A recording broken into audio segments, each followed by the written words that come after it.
ಮಹಿಳೆಯರು ಬಾಡಿಗೆಗೆ ಇದ್ದಾರೆ. ಹೌದು, ನೀವು ಕೇಳಿದ್ದು ಸತ್ಯ. ನೀವು ಮನೆಯನ್ನ ಬಾಡಿಗೆ ಕೊಡುವುದನ್ನು ನೋಡಿರ್ತೀರಾ, ಅಂಗಡಿಗಳನ್ನ, ಕಾರುಗಳನ್ನ ಬಾಡಿಗೆ ಕೊಡುವುದನ್ನು ನೋಡಿರ್ತೀರಾ, ಇನ್ನು ಕೆಲವು ಬಾರಿ ಗರ್ಭಧಾರಣೆಯ ಬಾಡಿಗೆ ತಾಯನ್ನು ನೋಡಿರ್ತೀರಾ. ಆದ್ರೆ ಇವತ್ತು ನಾವು ನಿಮಗೆ ತಿಳಿಸಲು ಹೊರಟಿರುವ ಮಾಹಿತಿ ತುಸು ಬೇರೆಯದ್ದೇ. ಮಧ್ಯಪ್ರದೇಶದಲ್ಲಿ ಒಂದು ಗ್ರಾಮವಿದೆ. ಅಲ್ಲಿ ಮಹಿಳೆಯರನ್ನು ಬಾಡಿಗೆಗೆ ಕೊಡುವ ದಾದಿಚಾ ಎಂಬ ಅನಿಷ್ಟ ಪದ್ಧತಿ ಇದೆ. ಇದು ನಿಮಗೆ ನಂಬಲು ಸಾಧ್ಯವಾಗದೇ ಇರಬಹುದು, ಆದರೆ ಇದು ನಿಜ. ಮಧ್ಯಪ್ರದೇಶದ ಶಿವಪುರಿ ಗ್ರಾಮದಲ್ಲಿ ಮಹಿಳೆಯರನ್ನು ಬಾಡಿಗೆಗೆ ನೀಡುತ್ತಾರೆ. ಪೋಷಕರು ಅವರ ಹೆಣ್ಣು ಮಕ್ಕಳನ್ನು, ಗಂಡಂದಿರು ಅವರ ಹೆಂಡತಿಯನ್ನು 10,000ದಿಂದ 2,00,000ದವರೆಗೆ ಒಂದು ವಾರ, ಒಂದು ತಿಂಗಳು, ಕೆಲವು ಸಲ 1 ವರ್ಷದವರೆಗೂ ಬಾಡಿಗೆ ನೀಡುತ್ತಾರೆ. ಮೊದಲು ಇಬ್ಬರು ವ್ಯಕ್ತಿಗಳು ಮಾತುಕತೆಯ ಮೂಲಕ ಮಹಿಳೆಯನ್ನು ಬಾಡಿಗೆ ನೀಡುವ ಮತ್ತು ಪಡೆಯುವ ಒಪ್ಪಂದವನ್ನು ಮಾತುಕತೆಯ ಮೂಲಕ ಮಾಡಿಕೊಳ್ಳುತ್ತಾರೆ.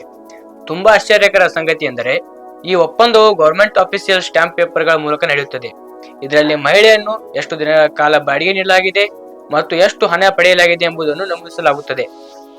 ಬಾಡಿಗೆ ಪಡೆದ ಅವಧಿ ಮುಗಿದ ನಂತರ ಮಹಿಳೆಯು ತನ್ನ ಗಂಡ ಅಥವಾ ಪೋಷಕರ ಬಳಿ ಹೋಗುತ್ತಾರೆ. ಇದು ಪೊಲೀಸರಿಗೆ ಗೊತ್ತಿದ್ದರೂ ಕೂಡ ಯಾವುದೇ ಕಾನೂನಾತ್ಮಕ ಕ್ರಮ ಕೈಗೊಳ್ಳುವುದಿಲ್ಲ. ಈ ರೀತಿಯ ಪದ್ಧತಿಯು ಮಧ್ಯಪ್ರದೇಶದಲ್ಲಿ ಮಾತ್ರವಲ್ಲದೆ ಗುಜರಾತ್, ರಾಜಸ್ಥಾನ್, ಹರಿಯಾಣ ಮತ್ತು ಉತ್ತರ ಪ್ರದೇಶದಲ್ಲಿಯೂ ಕೂಡ ಕಂಡು ಬಂದಿದೆ. ಇಂತಹ ಅಮಾನವೀಯ ಪದ್ಧತಿ ಬಡತನ ಮತ್ತು ಶಿಕ್ಷಣದ ಕೊರತೆ ಪ್ರಮುಖ ಕಾರಣವಾಗಿದೆ. ಇವುಗಳನ್ನು ಪರಿಹರಿಸಲು ಸರ್ಕಾರಗಳು ಕ್ರಮಗಳನ್ನು ಕೈಗೊಳ್ಳಬೇಕಾಗಿದೆ. ಆಧುನಿಕ ಜಗತ್ತಿನಲ್ಲಿ ಇಂತಹ ಅಮಾನವೀಯ ಕೃತ್ಯ ನಡೆಯುತ್ತಿರುವುದು ತುಂಬಾ ನಾಚಿಕೆಗೇಡಿನ ಸಂಗತಿಯಾಗಿದೆ.